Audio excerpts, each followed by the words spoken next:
Hi అండి, నమస్తే. ఎలా ఉన్నారు? అందరూ బాగున్నారా? వెల్కమ్ టు కర్ణాటకలో ఆంధ్ర రుచి అండి.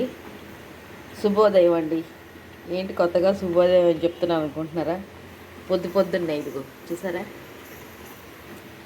పొద్దున్నే మళ్ళీ మనం ఇంకో వడియాలు పెట్టుకోవడానికి రెడీ అయిపోయాం. ఇదిగోండి సూజీ రవ్వ, అదే ఉప్మా రవ్వ, తెలుసు కదా మీకు. ఇది ఉప్మా రవ్వ, తెల్ల ఉప్మా రవ్వ, గోధుమ రవ్వ కాదు ఇది. ఇదిగోండి ఉప్మా రవ్వతో వడియాలన్నమాట. ఉప్మా రవ్వతో వడియాలు ఏంటంటారా, చాలా బాగుంటాయండి.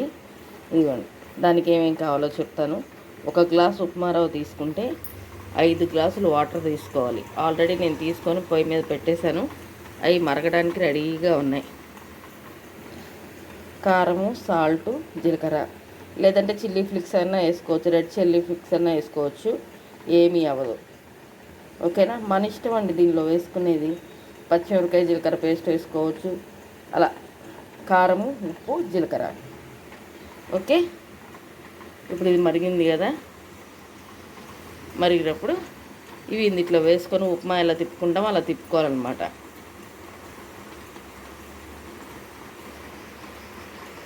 ఈ మరుగుతున్న నీళ్ళల్లో ఇవన్నీ వేసేస్తాం.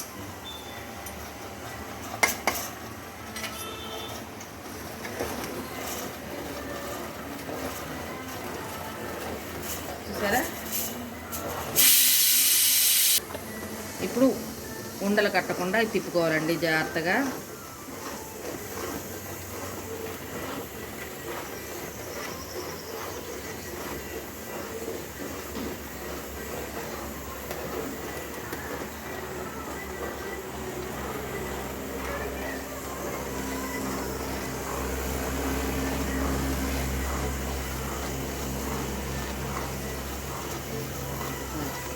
ఇది కరెక్ట్గా దగ్గరికి అయ్యేదాకా తిప్పుకోవాలి. ఉడికిపోద్దండి, అయిపోద్ది, ఎంతోసేపు పట్టదు. చూసారా, కేసరి బత్తలు ఎలా చక్కగా నీట్గా తయారైపోయిందో మన ఒడియాల పిండి. కాకపోతే కేసరి బత్తీగా ఉంటుంది, ఇది కొంచెం కారకారంగా ఉంటుంది, అంతే తేడా. ఇప్పుడు దీన్ని తీసుకెళ్ళి పక్కన ఫ్యాన్ కింద పెట్టేసుకుందాం, ఎందుకంటే ఇది చల్లారాలి. బాగా చల్లారాకే పెట్టాలి ఇది. ఓకేనా అండి. ట్రాన్స్పరెంట్ షీట్ వేసాను నేను. నిన్న దుప్పటి మీద పెట్టాను, ఇప్పుడు షీట్ మీద పెడుతున్నాను.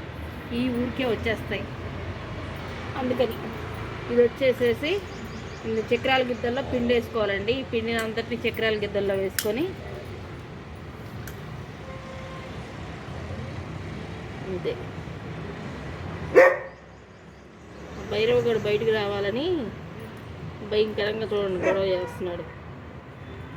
ఏదో చేసేస్తున్నామంట వాడికి తెలియకుండా. ఇదిగోండి, ఇలాగ అన్నీ వేసేసుకొని చక్కగా ఊరికే ఎండిపోద్దండి, ఎక్కువ టైం కూడా పట్టదు దీనికి. ఇవన్నీ మళ్ళీ తీసేటప్పుడు నేను చూపిస్తాను. సరే, చక్కగా చూడండి ఎలా ఎండిపోయినాయో. ఇవి మిగతా అంతా మనం విడిగా బేసన్లోకి తీసుకొని ఎండబెట్టుకోవచ్చు. మాకు ఇక్కడ పొద్దున 12 వరకే ఎండ వస్తుందండి. ఆ తర్వాత ఈ ప్లేస్లో ఎండ రాదు. ఇది ఆ కొంచెం ఎండకి గాలికి ఎంత చక్కగా అసలు చూడండి ఎలా వచ్చేస్తున్నాయి. చక్కగా ఆరిపోయినాయి అవి. మొన్న సగ్గు బియ్యం వడియాలు కూడా అంతే ఎండిపోయినాయండి, చూపించాను కదా మీకు. ఇప్పుడు ఇవి ఇలా తీసి మొత్తం ఎండాక మళ్ళీ చూపిస్తాను మీకు. చూడండి చక్కగా ఈజీగా వచ్చేస్తున్నాయి. ఇలా అంటేనే పడిపోతున్నాయి. చూసారా ఎంత చక్కగా ఎండిపోయినాయో. ఇలా గల ఇలా వచ్చేదాకా ఎండబెట్టుకుంటే చక్కగా బాగా ఎండిపోయినాయండి. ఇప్పుడు నేను దీన్ని వేయించి చూపిస్తాను మీకు.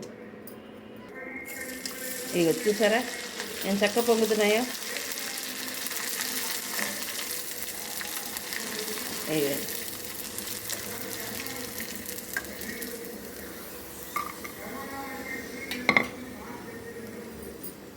ఇలా రెండు వేసుకుంటే చక్కగా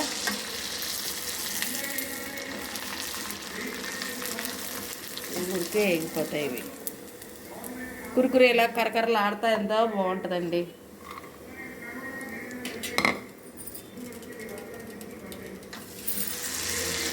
అన్నీ వేపాక మళ్ళీ చూపిస్తా. చూసారా నేను చక్క కరకరకరలాడుతూ ఉన్నాయి. నేను ఆల్రెడీ టేస్ట్ కూడా చూశాను, సూపర్ ఉన్నాయండి కుర్కురేలాగా. మీకు ఇంకా తెల్లగా కావాలంటే పచ్చిమిర్చి పేస్ట్ వేసుకుంటే తెల్లగా వస్తాయి. ఇది నేను కారం వేసాను, పచ్చికారం వేసాను కదా, ఈ కలర్ వచ్చినాయి అనమాట, అంతే తేడా. ఈ వీడియో కనుక మీ అందరికీ నచ్చితే తప్పకుండా లైక్ చేయండి, షేర్ చేయండి, సబ్స్క్రైబ్ చేసుకోండి. ఫస్ట్ మంచి కామెంట్ పెట్టండి. ఓకేనా అండి? బాయ్ అండి.